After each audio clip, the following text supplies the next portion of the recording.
Hi, class. Welcome to week 4 of our course. We're going to be talking about some gender stuff in adolescence. I have finished all discussion board posts as far as grading, and you should have had an exam this past week. Please let me know if you have any further questions.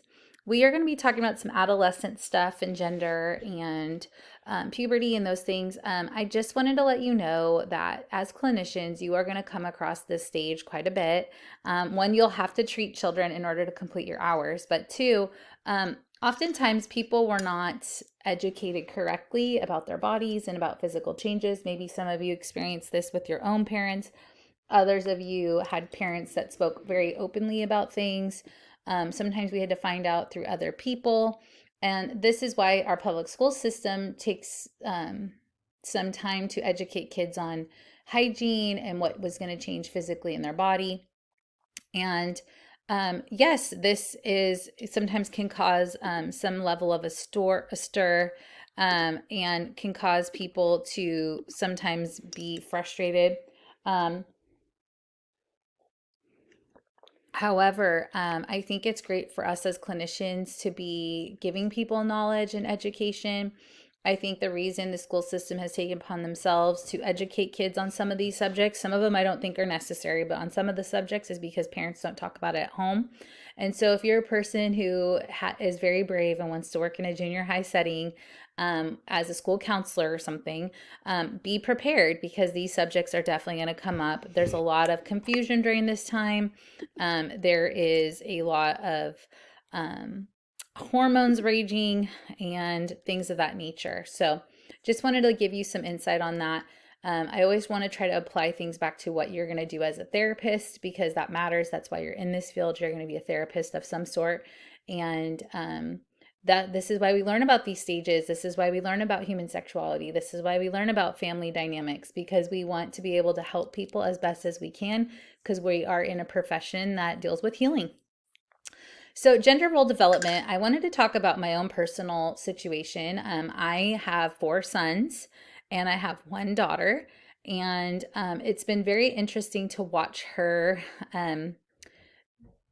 develop into being a little girl.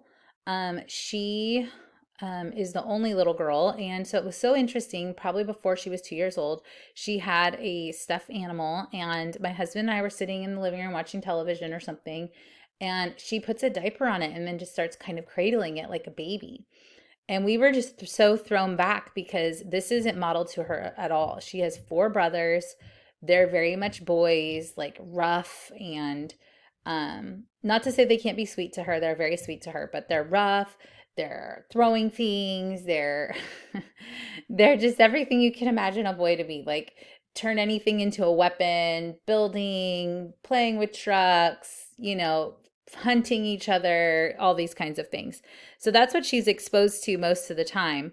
And so it's just been so interesting to watch her develop into this feminine creature who doesn't really get to see that out unless it's outside of our home because I'm the only other female in the house, which she does cling to me.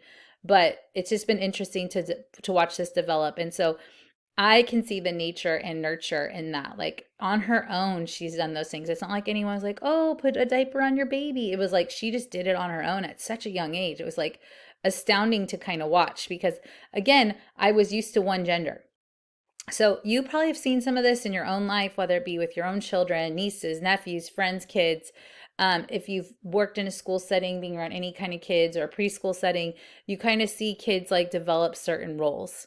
So there's a social, cognitive, and biological component to it. Um, you know, Gender nonconformity, transgender children, this is something is talked about a lot. Um, and so we talk about in our culture not conforming to gender. It's a social construct. That's what some people believe. And so as clinicians, no matter what your stance is on certain subject matter, our goal and our job is to listen to people, come alongside them, work with them as they face many different challenges. I don't know what it's like to not identify with my gender. I don't know what it's like to experience a lot of things in life. And so I try to have an open mind and come alongside someone struggling or trying to navigate. I have had parents of adult children who have decided to transition. and walked with them through that. I've had clients in my office who have transitioned, and so just being really respectful. We don't have to understand everything um, about people's decisions for them to feel heard. And at the end of the day, I mean, I don't know what it's like to walk in everybody's shoes, right? And I don't know what it's like to walk in anybody else's shoes other than my own. So just to keep that in mind, because I think sometimes, especially from a faith perspective, we can get very like, absolutely, I'm not doing this, and I get like there's certain things you may not feel comfortable with, but if you're becoming licensed with the state of California, we cannot be biased. We cannot not see someone because of their religion, because of their sexual preference, because they're transgender. You're not allowed to do that because you'll get sued. So just keep that in mind as you're interfacing with people. I do recommend, like, not because I think not because I want this to change your mind or your stance on anything, but I think it's important for you to gain perspective of what it's like to be somebody else. There's this documentary, it's called Will and Harper. It was on Netflix, and I made my husband watch it. And honestly, it's about a person named Harper. She transitioned at 60 and became a woman and has adult children, was married, all the things. And it's Will Ferrell. And I guess Harper was a writer for SNL. I don't know if Harper still is, but was a writer for SNL and Saturday Night Live. And so it was a very interesting documentary. Sure, there's some agenda stuff in it, whatever. Um, there's some political undertones that which could bother some of you. But at the base of it is Harper felt very disconnected from the gender she was born with. And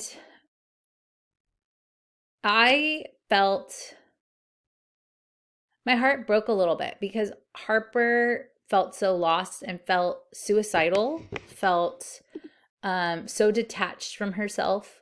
And across, they take a road trip. That's the premise of the documentary.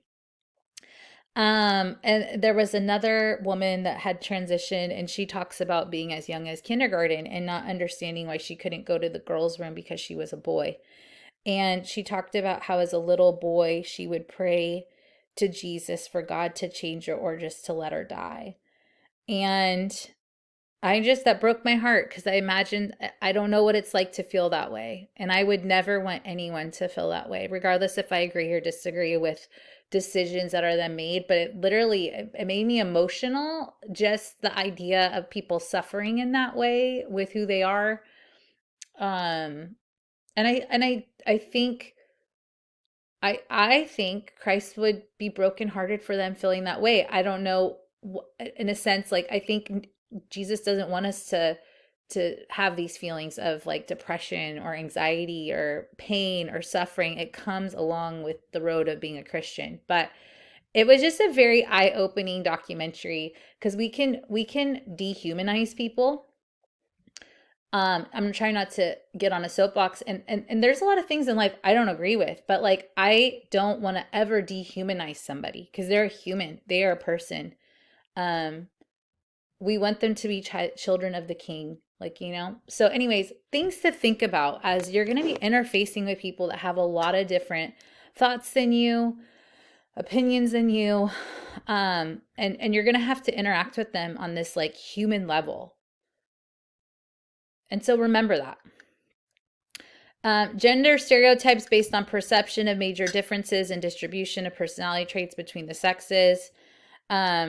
So again, there's stereotypical differences. Females more sociable, dependent, pro-social. Males more competent at analytical tasks. Men and like boys and girls spend their time differently. These are all very stereotypical. And so these are things that, we see. Girls like pink, boys like blue, like now some of it, I mean, boys play with trucks, girls play with dolls. Like there's some truth to that. There's not some truth to that. Just because a boy plays with a doll doesn't mean he wants to be a girl. It means he plays with a doll. Like it's not, it doesn't have to be that deep. I think sometimes people make things deeper than what they are. Just because a girl plays with trucks doesn't mean she wants to be a boy. I mean, it's deeper than that. But again, Children's knowledge of gender stereotypes is apparent by age 3. Okay. Freud's psychoanalytic theory, which there's a lot of controversy always with Freud, gender roles based on sexual desire. Um, a lot of things with him have to do with sexual desire. Social learning theories, parents, other adults influence gender type behavior. Assumption that parents teach children to adopt gendered behaviors. Differences in the way parents treat boys and girls. Which I do think there's some truth to that. Like, I think of my sons, like when I get them ready or got them dressed, like I'm not so worried about them getting dirty. Or with my daughter, I'm like, you got yourself all dirty, or where's your bow, or, those kinds of things. I think if we think of a lot of us in different circumstances, there is a reason we treat boys different than girls. Um, and I'm not necessarily saying 100% of that is a bad thing, but I think we have to be honest with ourselves to say that we do that to some degree. So again, we have to be mindful of what we do and how we contribute to gender.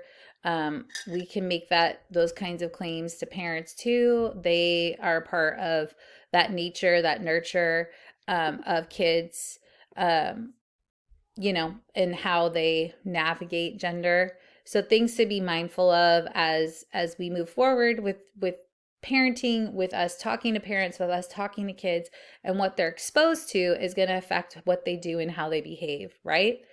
So sociometric status, popular perspective, taking skills cooperative. So it can be assertive, or not, agnostic or disruptive, high self-regulation, self-control, good social problems solving. Rejected and aggressive, high in instrumental aggression, low perspective taking, self-control. So this is again related to like a sociometric status. If a kid is rejected and withdrawn, how are they going to act socially? If they're neglected, low in peer interactions, usually have a best friend, not as many friends. An average, moderate social competence, no problem outcomes. So again, social constructs affect how they behave with other people. Gender and cultural differences in sociometric classifications. So again, we have to take into consideration too cultural factors, how women are treated, how men are treated, and different cultural situations. There's sometimes it's very stereotypical ways of people being treated as a result of them being male or female. Those are things to take into consideration when you're in therapy, especially with a family, or when you're in therapy with a couple or a kid. There might be some things that are expected of them just because of their gender. It's important you take that into consideration so you can treat the child and or the situation with care and consideration, knowing like that could be different than your own culture. Please take into consideration some of the cultural social constructs of gender when you're treating people. So it talks about people in China, their shyness, social anxiety, more acceptable. Children's aggressive behavior usually seen as a problem versus other cultures. Greater intolerance of male gender nonconforming behavior, masculine behavior in girls, more accepted by peers. Individualistic societies encourage children to defend themselves. Important for helping professionals to recognize cultural differences. So, stability of sociometric categories and outcomes. Most extreme categories are most stable. Peer acceptance linked to a myriad of positive outcomes. So, psychologically, academically. Poor outcomes for rejected, aggressive children. Poor academic records, repeated grades, frequent absences. Fear of them leaving school. Possible drug or alcohol abuse. Poor outcomes for rejected, withdrawn children, evidence for later internalizing problems, depression, loneliness. So again, things that could happen. I'm not saying in all circumstances will happen, but could happen. So then peer groups, this is an analysis. So cliques and crowds, like-minded children, specific set of norms. We see this with like little groups, right? They like separate themselves. So very typically all the little popular kids or kids that all have common interests. So maybe they all play a certain sport, or maybe they're all on the same program, or maybe they are really into academics or certain video game or whatever. Um, so there's multiple cliques per different kinds of peer groups. Analysis involves mapping a clique crowd social structures. So they need to establish identity, membership based on social comparison, and they're intrinsically motivated to conform. You see kids all in like band together or all in these things together. They kind of hang together, stick together. So, how do peer groups influence behavior? Well, they've influenced it quite a bit, right? Membership is based on the processes of influence and selection. Peer group influences conformity to group norms through normative social processes, not coercion. Group selection is based on individual choice to affiliate. So this can affect the formation of the group. Spend more time together as they mature in adolescence, and peer network factors into conceptualization of individual problems and structuring of interventions. So, good peer relationships is a powerful protective factor. Problematic peer relationships can create problems. We see this. And we see this with parents who potentially take their kids out of a school because of problematic friends. But what they have to be mindful of is if your kid is having these issues, they're going to pick the same kind of people no matter where they go, whether it's a public school, private school. There's something wrong with their picker, which might have something to do with their own personal heart condition. And so having to work through that is what's probably most important so that the kid will desire a different outcome by being around different people. Sometimes people just are attracted to the wild or, risk takers, high risk behavior. They want that. They crave that even though it's not good for them. And so those are things to take into consideration, right? Oftentimes kids respect more of what their friends say than what their parents say, and that's when we as parents kind of lose our kids. And so it's important that your kids respect their parents, and I know respect is earned, it's not granted, but trying to have that kind of open communication and honesty with your kids, and guiding them, which will help them to hopefully make better choices and really think about like, what would my mom and dad think if I did this? Versus like, I want Susie and Johnny to be my friends still. So, because when that's more important to them, then that's when we have a potential to lose them to that peer group. And if that peer group is bad, then that's kind of a bummer. So I hope all this was helpful for you. Hopefully not too soapboxy. We see this play out all the time, especially in adolescents with their age range. Starting to take more interest in their peer groups, starting to want to be accepted. We talked a little bit about self-worth and wanting to feel worthy and feel good. These are the kinds of things that come up in this stage. I hope this is helpful to you. I hope you all have a great week.